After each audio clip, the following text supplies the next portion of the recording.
I baru search balik. Dia 11 tahun Oh, 11 tahun je?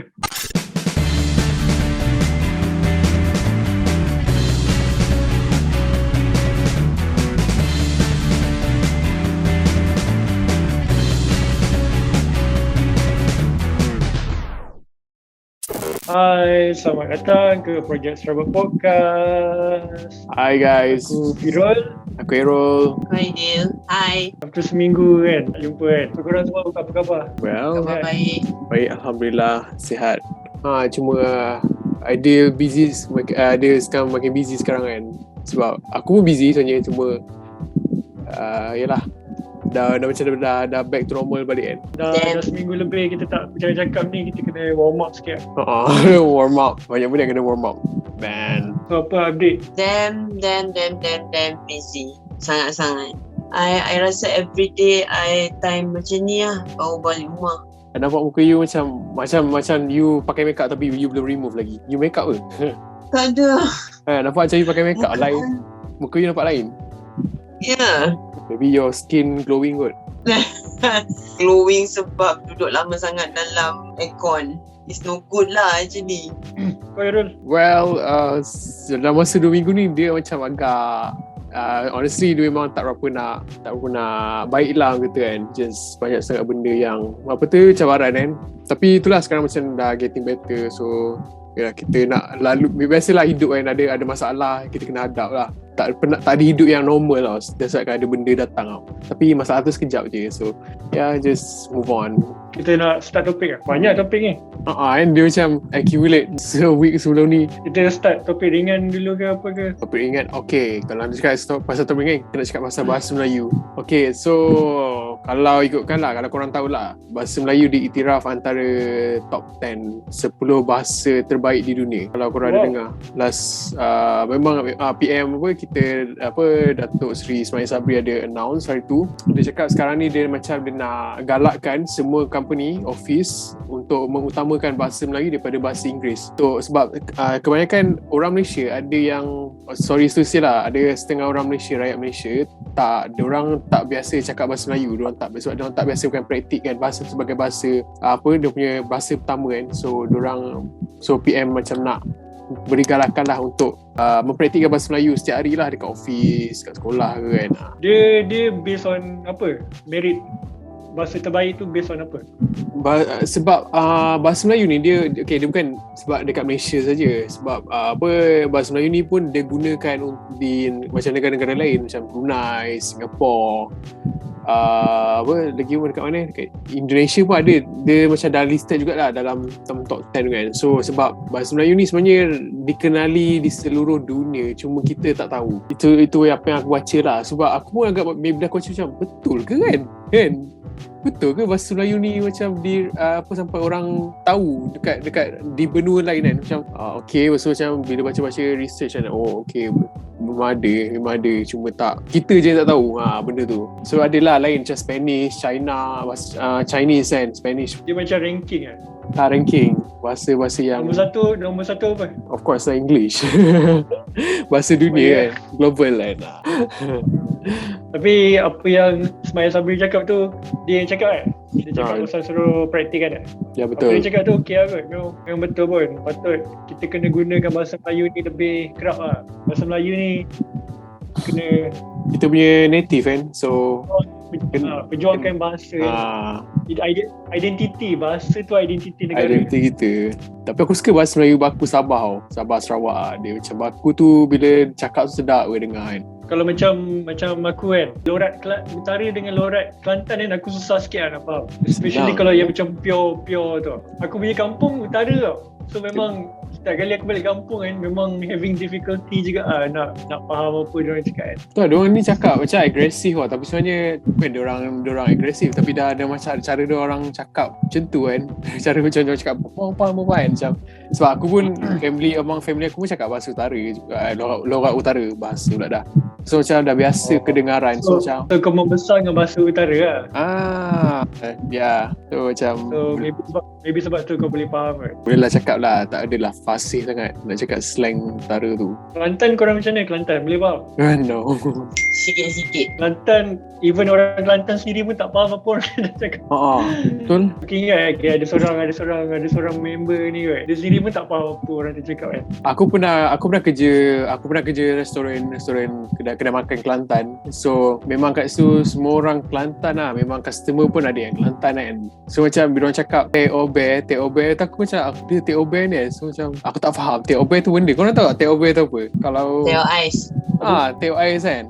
Terus aku macam tak tahu tau benda tu apa benda tau. And then diorang cakap kalau RM2, RM2, RM5 kan. Diorang tak sebut RM5. So macam aku macam blur kat situ. RM5 tu macam bila kat Malaysia pakai riyal kan. Aku Teh cakap tu. obeso. Teh obeso. So tu aku tahu lah satu. Pahang ada lorat? Faham. Faham. Ada. Ada. Kalau logat dalam negeri kita ni, Kelantan, Terengganu, tu logat ni lah. Lepas tu logat yang paling top kiranya yang betul-betul orang tak faham. Negeri Sembilan, Perak pun ada. Perak pun ada juga yang belah-belah hulu tu. I orang Nagoi. Nagori kan. Sarawak apa? Kamek kita. Kita. Tentu. Aku dulu time college tu kan aku banyak college mate daripada Sarawak. Dengar diorang cakap diorang cakap bahasa Melayu macam KL lah. So korang tak dapat train langsung lah diorang ni orang Sarawak lah. Tapi I suka orang Sabah. Kan? Cara diorang cakap tu walaupun tak faham. Cara dia cakap tu jelas sekali. Diorang lembut. Cakapan diorang lembut. Aku boleh cakap Sabah. Aku tak pernah pergi Sabah tapi aku banyak kawan dengan orang Sabah. So aku boleh pick up diorang punya bahasa tu, slang tu. So macam kau mau cakap aku mau cakap macam mana? Macam ni. Senang sejak. Senang sejak kalau kau mau cakap.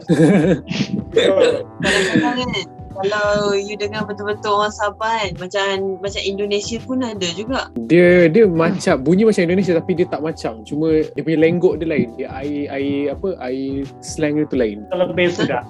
Lebih sedang. Kau ni terbaik cakap begitu. Macam tu lah. Kenapa kamu cakap begitu, Ba? Ya, Ba. Ya, dia punya bah. Aku notice kan, last few weeks pun korang asyik mention pasal Sabah je. Memang minat tu Sabah. Dia punya orang-orang dia bagus, baik. Orang-orang dia best buat kawan. Kalau ada peluang nak pergi bercuti, I nak pergi Sabah. Dah boleh dah sekarang. Sebab sekarang ni ramai orang dah start pergi Sabah kan. Dia macam, ya Allah, cantiknya. In a wish list. Tapi dia punya expenses jangan mahal lah. I kira hari tu dalam 1.5 pun ngam-ngam. I nak pergi KK plus Kundasang, New Zealand, so-called New Zealand. Island dia tak nak. Island dia kena tambah lagi 2K. Macam expensive. Sempurna, Mabul semua tu kan. Sempurna, lepas tu Kipalai, Mabul, you kena tambah lagi 3K. Baru you macam puas. Of course you nak tidur hotel yang paling lawa kan. Tu lah, ada orang pernah cakap kan, pergi clubbing yang Phuket lagi murah daripada you pergi Sabah. Betul tu?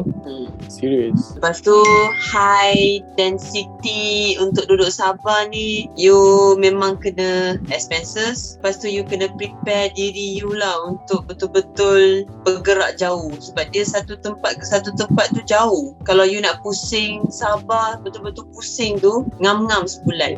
Besar Sabah. Besar. Itu belum naik lagi kalau you nak naik Kinabalu. Okay, kita go to next topic lah. Topik ni kita just macam sentuh briefly je lah sebab last week kita tak sempat sentuh benda ni. Pasal variant baru tu lah, Omicron tu lah. Well, detail dia actually aku ada banyak peluang untuk baca, untuk tahu apa sebenarnya Omicron ni. Tapi aku sampai hari ni aku rasa malas nak tengok apa kan. Sebab dah banyak sangat kan pasal COVID ni pun. And aku pun dah malas nak simpan data dalam kepala otak aku ni. Apa lagi masuk dia, apa ni semua kan. Yang aku tahu just Omicron ni macam just a new mutation lah. From aku rasa kau Errol pun ada share kan something kan. Benda ni banyak orang cakap confusing facts lah. Datang daripada sumber ni, tak tahu whether variant ni bahaya ke ataupun tak bahaya. Tak bahaya. Cuma ini best lah. Berkaitan dengan nama dia Omicron ni kan. Seperti yang kita tahu lah kan, nama-nama ni derive daripada Greek, numbering Greek lah, something like that. Actually from I guess variant Mu Mu, yes. So kalau ada lagi satu mutation, diorang akan guna nama Z. So PSI. sepatutnya XI. Z. Sepatutnya variant Z lah. Skip diorang pergi ke Omicron. The reason why diorang buat macam tu, sebab diorang tak nak offense Chinese punya leader, Xi Jinping. Patutlah, aku macam tak pernah aku dengar variant Z ke variant Zeta ke. Zeta pun ada Zeta tak ada. Tak tahu. So itu lah, the reason why nama tu Omicron bukan Z, sebab diorang tak nak takutkan ni lah. Tak nak offended kan Chinese punya leadership lah. So yang ada satu ni dia macam ada bunyi macam Arab sikit kan. Raw. Apa variant raw. Tapi belum lagi lah, belum happen lagi lah. Soon mana tahu tiba-tiba lagi mutate kan, lagi mutated kan macam dan sampailah ke Omega. Orang kata Omega tu kira kau dah power lah. Apa korang punya take pasal new variant ni apa? Macam you cakap lah, I dah malas, dia dah sebati tau. Oh ada variant baru, okay lah kita move on. Oh ada variant baru lagi, kita move on. Tapi yang paling interesting dia ialah I harap sangat jangan lockdown balik. Itu memang naya. Betul. Sebab bisnes semua baru naik tau. Baru dah balik. Tak adalah nak kata balik to normal. Tapi dah beroperasi secara full occupancy. Full capacity. Lepas tu ada variant baru. Tapi I rasa macam entah. I tak tahulah I baca ni betul ke tak lah. Orang kata variant baru ni untuk menggalakkan orang ambil booster sebab ramai orang tak nak ambil booster. Betul. So yang tu tak boleh nak cakap juga. Tak boleh nak cakap yang variant baru ni macam kononnya variant baru ni ada sebab nak push booster. Variant sentiasa ada sebab mutation. Dia akan sentiasa ada mutation baru, variable baru, variant baru kan. Even before Omicron pun diorang dah push booster juga. So I don't think macam betul. Omicron ni agenda ke apa kan. Mutation dia kan scientifically hidup, benda hidup kan. So memanglah variant baru akan ada selalu. Tapi itulah ramai orang memang sokong yang more to nak kena ambil booster untuk lawan variant baru. Lepas ni akan ada booster yang keempat, kelima untuk kuatkan for the next generation punya variant.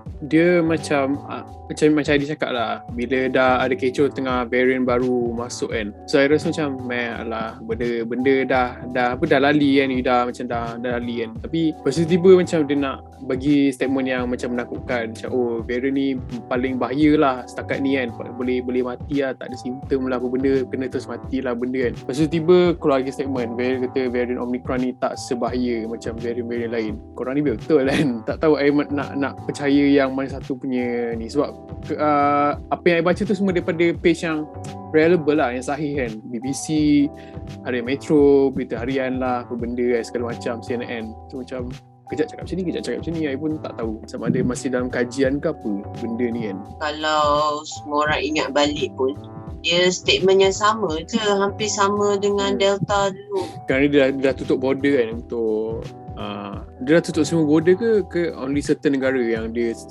tutup? Yang baru-baru ni diorang tutup Singapore masuk ke Johor. Ya, I dengar dia macam diorang tengah plan nak tutup negara yang ada kes Omicron je kan, yang ada kes yang listed ada kes Omicron, diorang tak boleh masuk. Sama je. Negara lain kau tak. Tapi ada baca berita harian tadi yang maybe Malaysia akan tutup semua border. So no international flights lah yang akan masuk for the moment. Sebab yang betul ni kan dia berjangkit kan.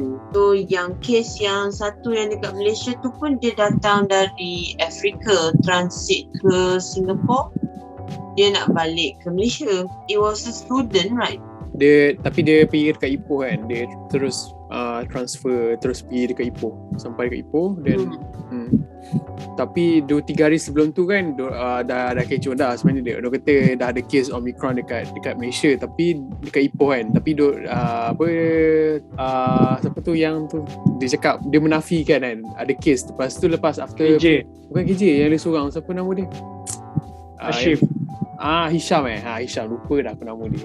Nama tak nampak tengok. Hisham Hisham. Lepas tu Aisyah.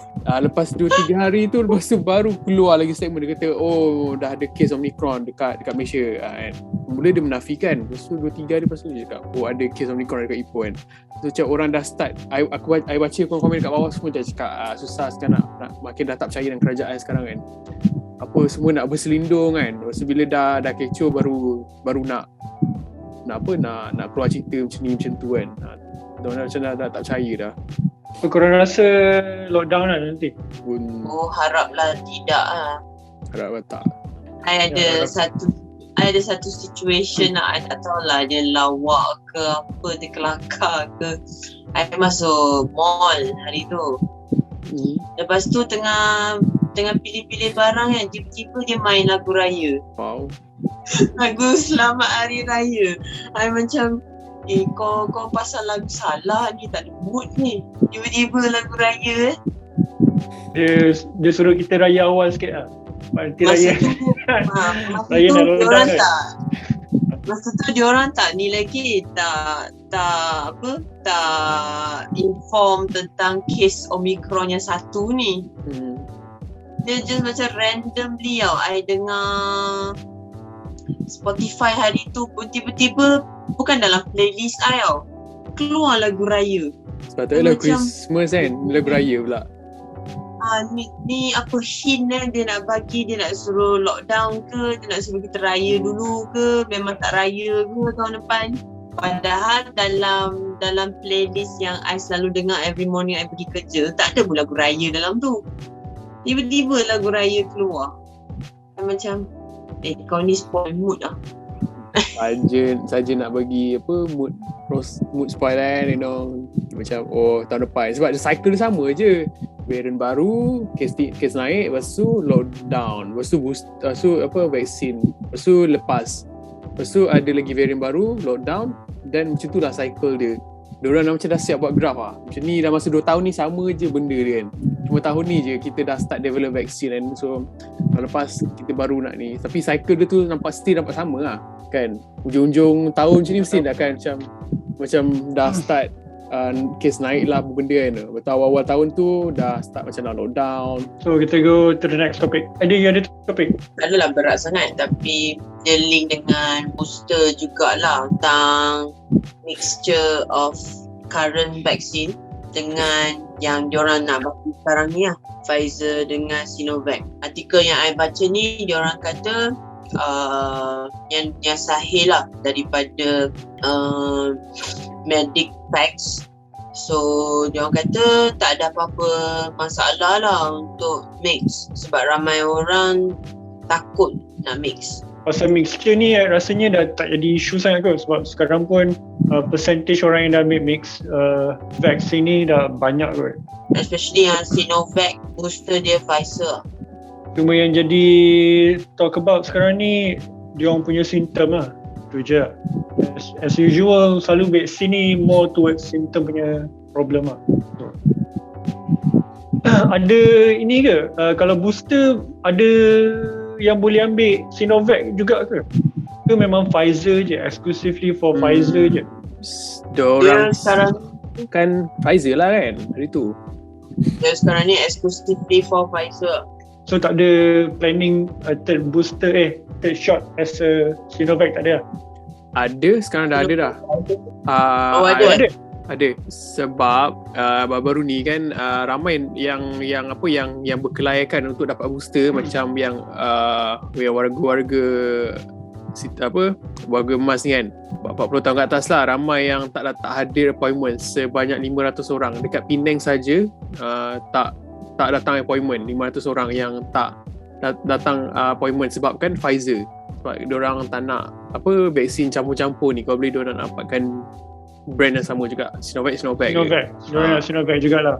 Diorang tak nak risiko diri lah cakap kan. So the reason why diorang start open for Sinovac sebab tu lah, sebab orang tak nak ambil Pfizer lah.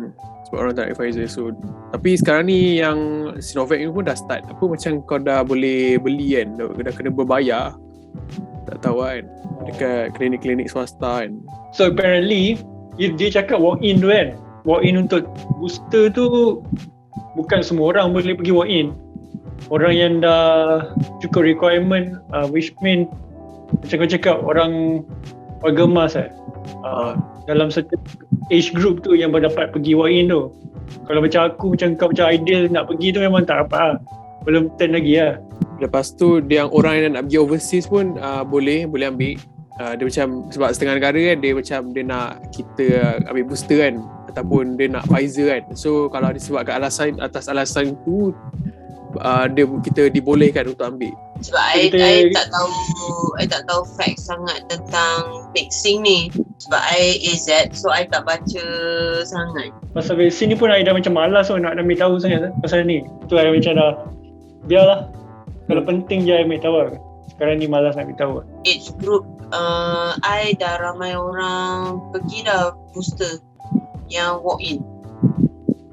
Oh, boleh tak? Boleh. I check dekat hospital klinik kesihatan dia cakap tak boleh lagi. You kena pergi private klinik. KKM tak boleh. Yang private ni you just walk in, you daftar 2 dos cukup 14 hari, you layak untuk booster. Tapi dia memang buka untuk Sinovac dengan Pfizer lah. Untuk AZ you BP lah boleh ambil. Kalau you nak pun. As long free, okay. Sebab yang bayar pun AZ tak boleh bayar untuk vaksin. Yang I baca dalam grup dalam grup tempat kerja I sekarang ni. Sebab diorang tempat kerja I menggalakkan booster as soon as possible untuk yang Sinovac dengan Pfizer. Tapi AZ sebab belum waktu lagi, so diorang tak boleh nak push lah. Kalau yang Pfizer memang you opt for Pfizer lah. Yang Sinovac ni memang diorang suruh you ambil. Kononnya diorang pakai words as requirement for work lah. Sebab I terdedah kepada orang luar. Kena tunggu 6 bulan kan exact kalau yang nak ambil booster tu. Apa yang dia cakap ni again lah confusing juga lah. Sebab information bercanggah kan. Macam Meru cakap tadi pasal Omicron kan, information bercanggah. I dah sampai like go with the flow lah. Tunggu lah. Orang suruh pergi lah. So the same things lah about macam variant ke, about vaksin ke apa kan. I dah stop ambil kisah sangat lah sebab one thing baca, lepas tu esoknya another thing pula kan. Tapi itulah yang tengah on the go lah sekarang ni. Macam korang cakap kan, awal-awal pun macam I quite obsessed lah, yang tak suka dengan berita-berita pasal ni vaksin lah, variant pun semua ni kan, dengan kerajaan bagi yang statement yang tak bercanggah, sana sini cakap lain, sana cakap lain. So macam malas nak layan lah. So macam just kita will go with the flow but hati-hati. Tu je lah. So kita go to the next topik lah. Ya, topik next yang aku nak cakap ni yang tengah hangat hari ni lah, pasal public figure yang paling famous dekat Malaysia ni, Najib Razak finally telah dijatuhkan hukuman. Oh, korang tak tahu ke? Aku hari ni ke berita? Yes, hari ni. Aku tak follow. By the time orang yang tak tahu ni, kita record benda ni hari Rabu. So by the time video ni upload hari Sabtu kan. So during this time, Mahkamah Tinggi telah jatuhkan hukuman 12 tahun and denda 210 juta dekat Najib Razak kata kesalahan saya bagi duit untuk SRC International punya company tu. Semua rayuan yang dikemukakan oleh Najib Razak telah ditolak. After 4 years, finally sentences telah dijatuhkan. Korang punya take about this? About benda ni kan, dia macam biasa kalau politik. Sebab sekarang ni kalau kita tengok balik sebelum ni, macam kes Rosman Mansur, Najib lah, siapa lagi yang tu yang pergi hospital tu, Zaimidi punya kes kan, Diorang bagi lepas tapi dia bagi lepas tu kan bagi lepas secara halus, faham tak? So macam dia buat macam benda tu tak nampak lah kata kan, tapi sebenarnya kita bukan bodoh kan. Kau dah tahu, kau pun keluarga Malaysia, ni hukuman keluarga Malaysia orang kata kan, family planning orang kata kan. So macam dah tak heran lah kalau 12 tahun dengan denda 210 juta tu agak berat jugalah, setimpal jugalah dengan dakwaan yang dia diterima. But then again, ada juga argument yang orang cakap, kenapa Najib didakwa, ada banyak lagi orang-orang VIP yang sama level macam dia yang buat hal juga tapi tak tak didakwa kan. So itu macam kenyataan-kenyataan daripada penyokong-penyokong ni lah, Najib lah kan. Pro Najib. Yang pro Najib kan. Keputusan mahkamah tu bagi aku personally okay lah. Memang should be lah. I mean bukti pun ada. I tak tahulah nak expression kan macam mana. Berikutan dengan kesalahan dia selama beberapa tahun ni, yelah agak setimpal lah dengan apa kesalahan dia yang dia sendiri pun tahu sebenarnya. Tapi dia keep on drag sampai sekarang ni dia dijatuhkan hukuman seberat itu 210 juta bersamaan dengan 12 tahun jail. I rasa itu dah cukup baik lah untuk justifikan apa yang dia dah buat selama ni lah. Sebab dia bukannya sewenang-wenangnya, black and white pun dah ada. Orang yang yang bagi tahu tu pun memang dia memang acknowledge benda tu memang dia buat. So yeah. Untuk pertuduhan ni ada separate lagi case which mean on top of this one lah, yang still ongoing. Maknanya case lain yang akan orang cakap akan proceed lah kan. So 12 tahun tu mungkin kalau case lain pun dia bersalah juga, akan tambah lagi lah. Yang 12 tahun ni untuk case yang SRC International ni, dia bukan lagi INDB punya tu lagi. I pun baca juga yang actually this Rosmah punya proceeding.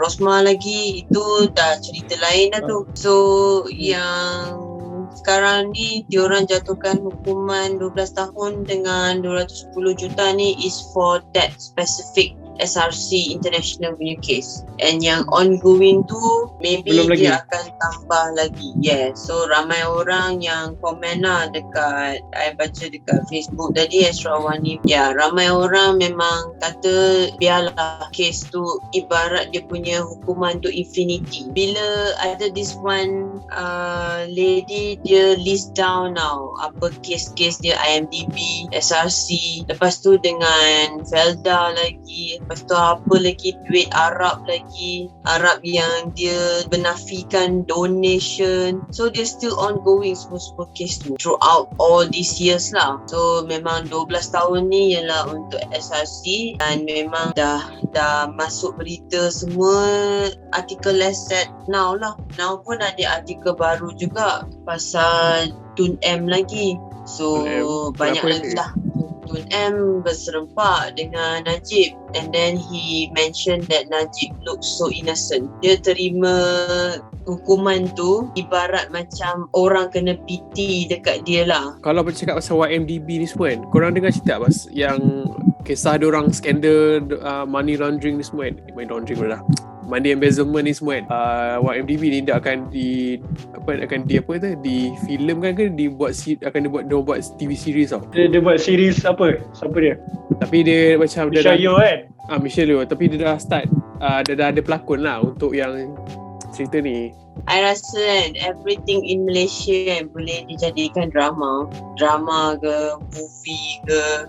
Best ke? Sebab kalau you as a director ongoing lah, moving forward, sebab yalah 2 years dah MCO kan, you tak boleh nak direct anything. So sekarang ni whatever that comes along the way, orang boleh buat sketsa, sitcom, drama, movie, anything can be made out of it. Politics Malaysia is politics Malaysia. Dia memang tidak akan lari daripada facts and non-facts. Kalau you cakap pasal industri Malaysia nak buat satire ke ataupun biographical about historical ataupun political event dekat Malaysia ni agak susah lah. Sebab Malaysia punya political ni, especially government ni, sensitive about benda-benda macam ni. So kalau you nak buat cerita pasal, contoh pasal corruption ke apa kan, itu sensitive lah. Nak kena go through banyak benda. Confirm lah. Approval tu susah. Tak approve. Diorang semua kan ada macam kroni-kroni kan. Oh jangan. Unless you too creative untuk you change something related. Macam inspired You can by think out of the box. Macam yang YMDB ni daripada production Hollywood. So tak ada kemungkinan dengan Malaysia. So dia boleh buat apa dia nak. Maybe along the way adalah like production daripada, sebab yelah Malaysia memang dah worldwide dan semua orang tahu kita punya backdoor government, kita punya everything lah, A to Z lah. Yang YMDB tu cast siapa? antara ni lah aku baca list tu Tom Hanks, Robert De Niro, Chow Yun-fat, nama-nama besar ni semua kan. Tak tahulah sama ada benda ni macam sebab aku tengok diorang ada diorang macam dah viral kan gambar-gambar tu. So harap-harap betul lah. Dia based on true story ke inspired by true story? Aku rasa inspired by true story. Kau tahu yang Tom Hanks ni dia buat watak siapa? Tom Hanks ni buat watak Najib, Robert De Niro buat watak Tuan M. Yang Rosmah tu siapa lah? Tak familiar sangat lah dia berlakon. Tu Chow Yun-fat tu Muhyiddin. Chow Yun-fat ni Michelle Yeoh kan. Member dia kan. Macam make sense lah. So member dia tu sebenarnya Tom Hanks tu. We'll see. Tapi it sounds, I mean like kalau inspired pun kan, it sounds interesting apa. Kalau bagi penonton lah, macam opinion I kan. Kalau I tengah tengok, lepas tu I rasa macam ni kita pernah melalui ni. Dia macam ni. Dia akan dapat good rating tau. Orang yelah sebab nak jaga sensitivity, so dia tak boleh lah cakap buat daripada kisah benar kan. Dia inspirasi kan tu boleh lah kan. Sebab you create satu movie ni depends on genre you lah. Kalau you betul true facts, then orang akan ban lah to you. Tapi kalau you reka-reka cerita, tak ada orang akan ban. Sebab bagi I kan, opinion I tengok je, dia macam seronok apa. Drama ni kan ada macam-macam genre. You need to choose your genre yang betul lah. Kalau you macam Aero kata, you play with words, you create something yang fact, of course tak terus ban lah. Sebab dia ada isu-isu sensitivity. Tapi kalau you reka cerita inspired by, but dalam jalan cerita tu ada things yang trigger orang, you confirm as a director you akan dapat rating yang orang akan mengkagum-kagumkan director tu. Tengok apa HBO punya series Chernobyl, tahu tak? Dia based on true story jugalah, based on Chernobyl event tu kan, nuclear meltdown tau. Nuclear yes 1980 something kan. Dalam cerita tu pun dia cakap based on true story, tapi ada certain karakter tu dia fictional untuk menggerakkan story tu lah, untuk progresskan story tu. Padahal karakter tu tak ada pun, tapi dia based on true story. So every movie, every series yang cakap based ke inspire ke kan, diorang akan macam adalah create sikit fictional things about that lah. Untuk jadikan cerita tu narrative kan, untuk jadikan satu perjalanan kan. I mean kalau completely based on true story tu boring lah. Tapi cakap pasal macam autobiographical ni kan, macam filem punya ni kan, based on true story ni. Ada satu filem daripada Thailand, tajuk dia Saksik. Ya ke tajuk dia Saksik? Yang pasal seaweed tu. Yelah, The Millionaire. Tajuk dia Millionaire. Bahasa dia English tajuk dia The Millionaire lah. Yang Takenoi. Seaweed goreng kan. Yang tu best lah. Movie tu best lah. Movie Thailand yang about that one best lah. Dia pasal macam mana budak ni, jalanan dia lah untuk cari idea untuk buat seaweed tu kan. Sampai sekarang ni dah famous kan dekat Asia kan. Memang kata brilliant lah. Dia buat idea seaweed goreng tu. Dia tak pernah orang terfikir nak commercial kan, nak market kan benda kan. Dia dah event tu kan. Bagi aku yang setakat ni aku tengok yang tu lah, cerita apa ni, Bohemian Rhapsody, Freddie tu kan. Sebab kau minat Queen kan, so macam tengok dia punya perjalanan dia kan sebelum dia boleh mati semua tu. Okay, for me lah, sebagai peminat Queen tu lah. I rasa I pernah tengok Bohemian Rhapsody kot. Rami Malek punya ni, dia yang main apa, Freddie Mercury kan, 2018. So kita go to the next topic. Tengah hangat kan sekarang ni kan, dia pasal filem pertama gay Malaysia. Kau dengar? Dia macam bukan filem, dia macam series ke apa lah macam tu kan. So lepas tu dia lebih kontroversi lagi yang pelakon yang bawa watak tu dulu tu underage, baru 17 tahun, and then dia dapat watak yang macam tu kan. So dia ambil lah, dia kata lepas tu dia buat lah statement, dia straight lah apa semua kan. Lepas tu tak tahu semalam aku baca kecoh lagi, dia kata dia dengan bapak dia pergi lawyer ambil tindakan saman dekat production tu. Dia kata masa dapat tawaran tu, production tu tak bagi tahu watak tu sekian macam tu lah kan. Sekarang ni dah jadi dapat kecaman lah. Dia kata satu Malaysia tengah kecam production dengan pelakon ni lah. Dah tahu watak tu bawa sensitivity, kenapa teruskan kan, macam tu lah. Dia tak baca skrip ke? Itulah, kau dah baca skrip semua kan, then kenapa proceed. Lepas tu sekarang ni nak bawa pergi ke lawyer kan. So macam tu aku macam pelik tu kan. Melayu Boleh, semua pelakon dalam tu semua boleh. Aku tengok muka-muka yang aku tengok list pelakon tu pun tak ada yang famous pun. Semua macam baru-baru nak up lah muka kan. So filem ni mungkin filem independent yang nak bertanding kat luar kot, untuk festival kot. Tengok dia punya poster pun tahu dia buat macam tu kan. Tengok tu tahu. Selalu filem Malaysia yang apa, ada banyak filem Malaysia yang macam agak macam macam mana boleh jadi filem Malaysia kan. Sebab filem ni independent tau. Diorang tak go through penapisan. Diorang just terus pergi festival, self funded lah. So maybe this one is one of those film lah kot. Tapi kalau keluar ke? Belum, baru keluar trailer kan. Tapi kalau kata nak kontroversi cerita macam ni kan, kalau dulu kita tengok yang filem Raja Azmi buat apa, Dalam Botol pun kenapa tak ada isu, tak ada kontroversi kan, kontroversi yang macam ni. Tak, dia filem tu dia ada resolution. Resolution dia maksudnya gay ni tak okey, macam tu lah. Ada yang filem-filem lesbian pun ada juga. Kenapa tak diberi macam filem apa? Ada Metro Wealth punya ni, aku ada tengok satu filem tu apa, ada memang cerita penciptaan tentang lesbian tau. Aku rasa ada drama panjang lah. Memang untuk web series ke apa, tak sure, tapi memang ada.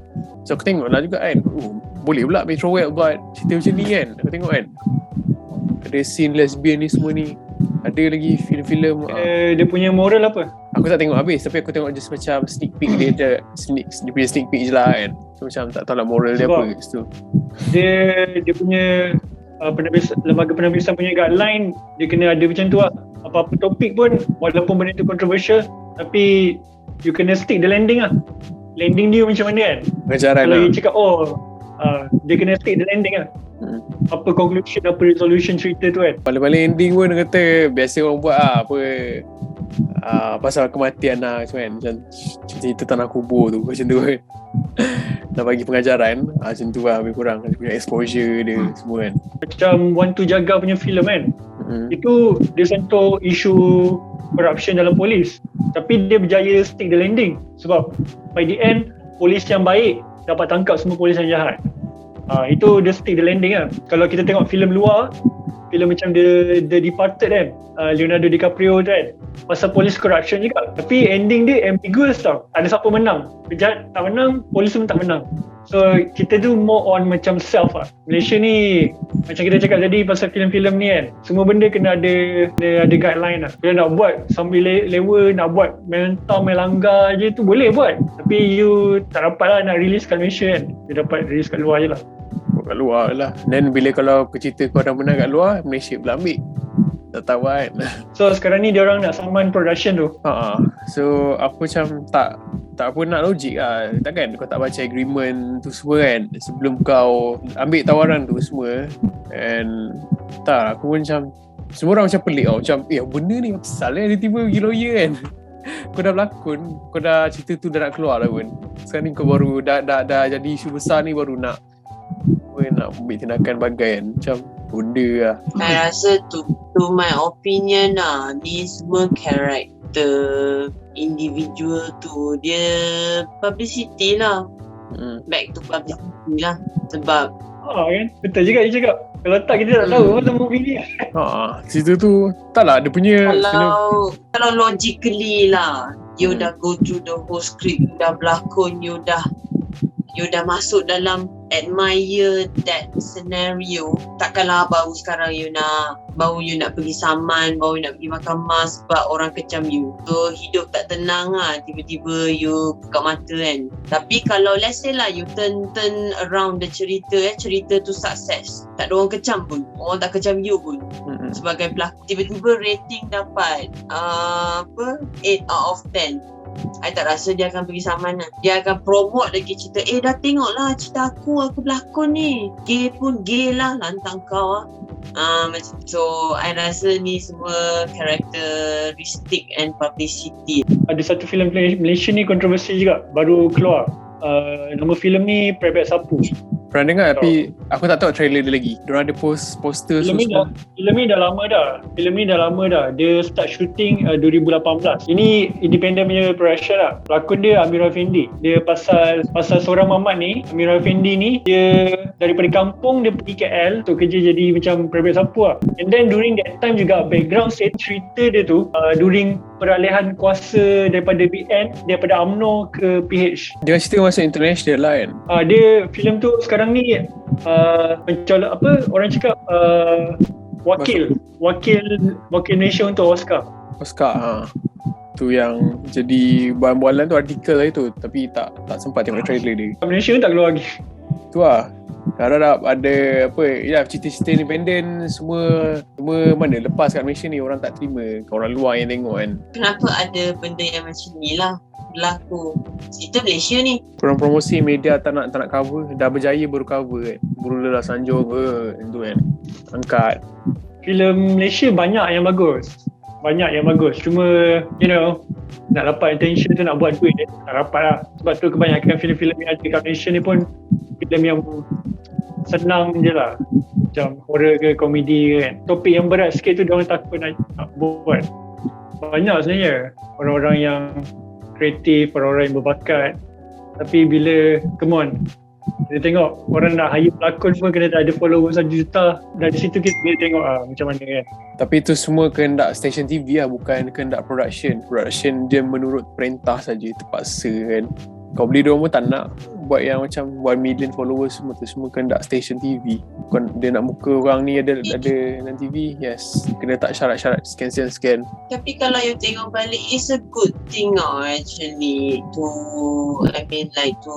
show more lah on Malaysia without any restriction lah, tapi not going too far lah. You janganlah cross the line untuk sentuh benda-benda yang racist ke, yang controversial ke secara cakap pasal racism. Okay, I nak sentuh sikit pasal benda ni lah. Okay, I sebenarnya not a big fan of Maharaja Lawak, honestly. Kalau dulu je lah, tapi sekarang ni dah macam, I tengok the way diorang melawak tu kan, macam kadang keterlaluan juga. Isu-isu macam menyentuh sensitivity perkauman kan. Macam cara diorang mengajuk, cara orang Cina cakap Melayu, faham tak? Macam tu kan. So cara orang India cakap Melayu, diorang buat slang-slang semua kan. So bagi I tu macam agak, tu sebenarnya kita kategori racist lah tu. Cuma diorang tak tahu, diorang tak sedar benda tu kan. Kita mengajuk cara diorang cakap semua tu kan. So kadang ada body shaming lah apa semua. So macam benda tu tak patut lah sebenarnya. Diorang kena be smart tau. Betul, I tak suka tengok. Honestly lah, macam itu I tak suka tengok. Sebab I tak rasa benda tu lawak.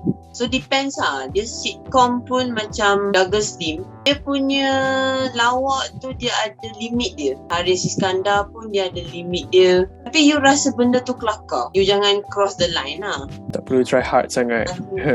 Yalah, don't try so hard lah actually. Tapi macam I personally, I suka lah Douglas Lim. Even though dia Chinese, dia adapt dengan kaum Melayu, tapi dia adalah lawak-lawak dia. Certain lah.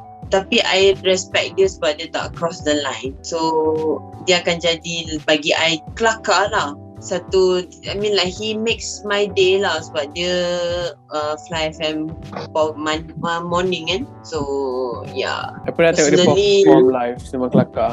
I pernah tengok dia perform live sekali masa zaman sekolah lah. Dia pernah buat show dekat mall dekat area rumah I.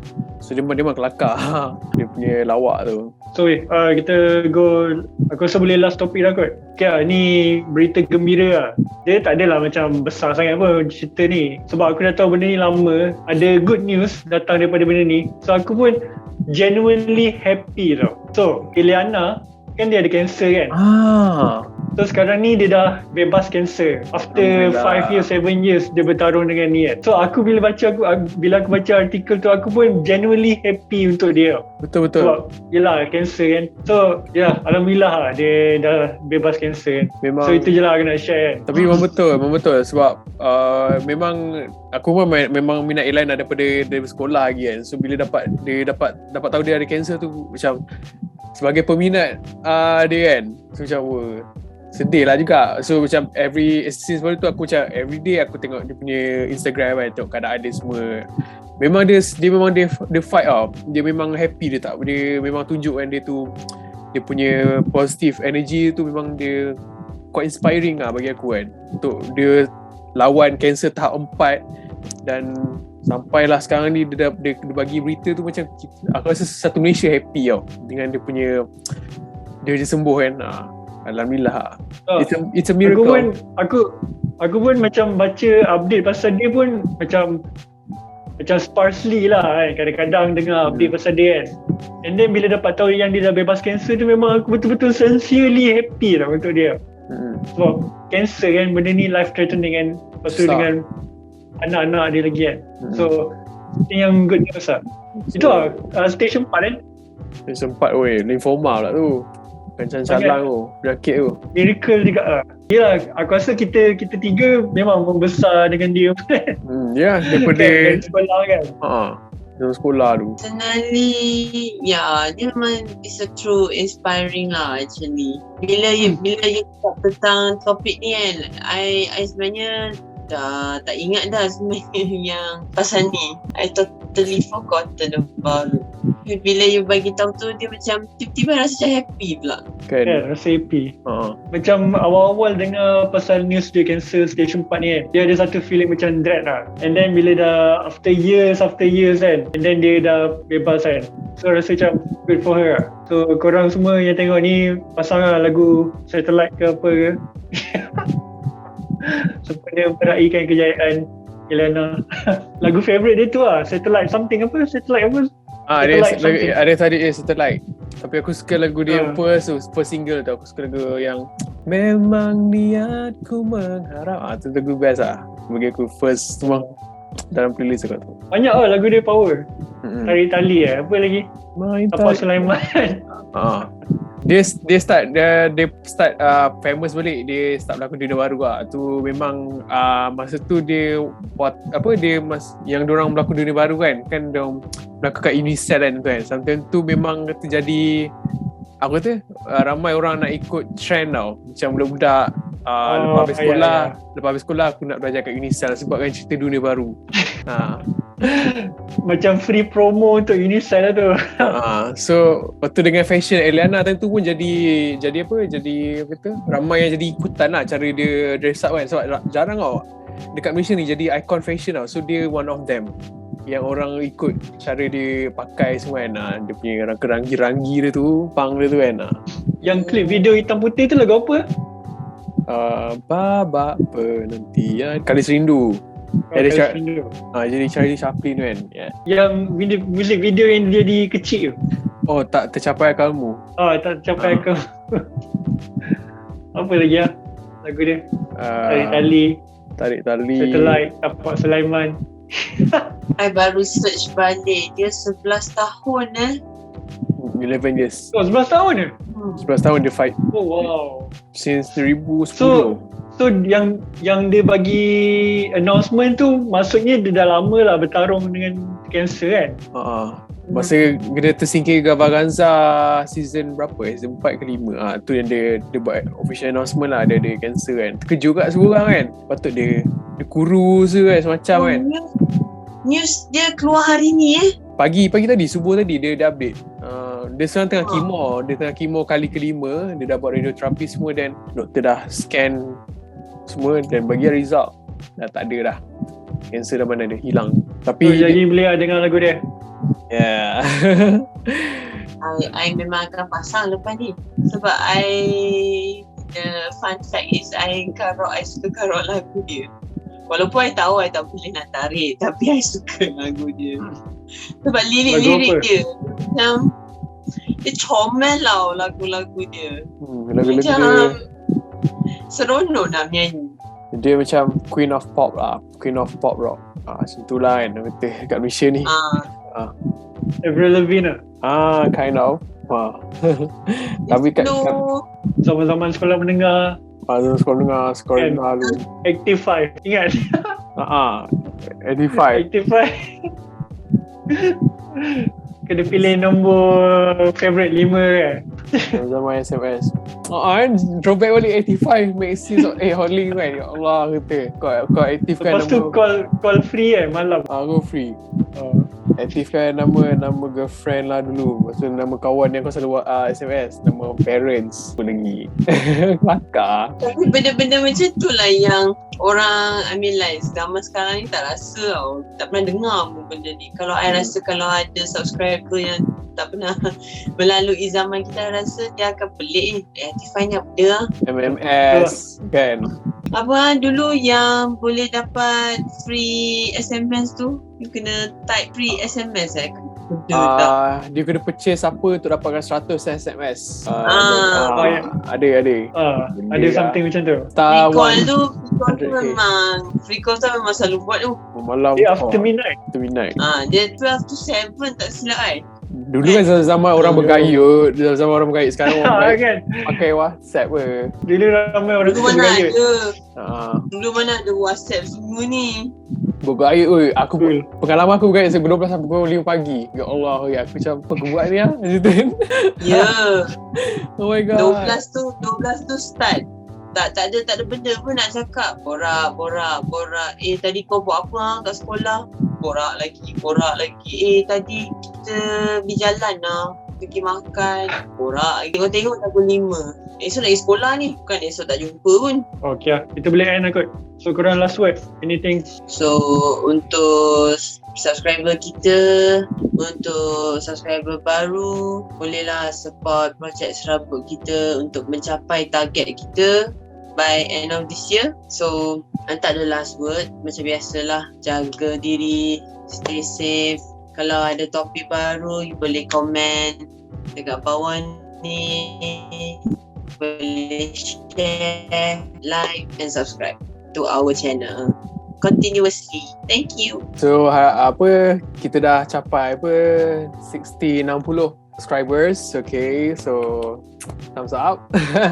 So thank you kepada semua yang subscribe kita punya channel, yang lama yang baru, semua yang komen, and then banyak yang positif. So quite excited lah apa yang akan datang, projek kita akan datang nanti.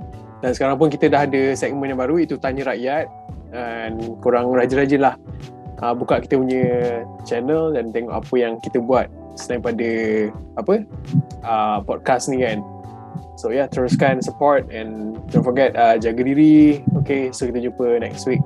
Thank you. So kalau korang ada apa-apa idea ke ataupun topik yang nak kita orang cakap ke, boleh lah komen ke ataupun follow dekat Instagram semua tu kan. So jangan lupa share, like and subscribe. So kita jumpa lagi next week. Bye. Bye guys. See you.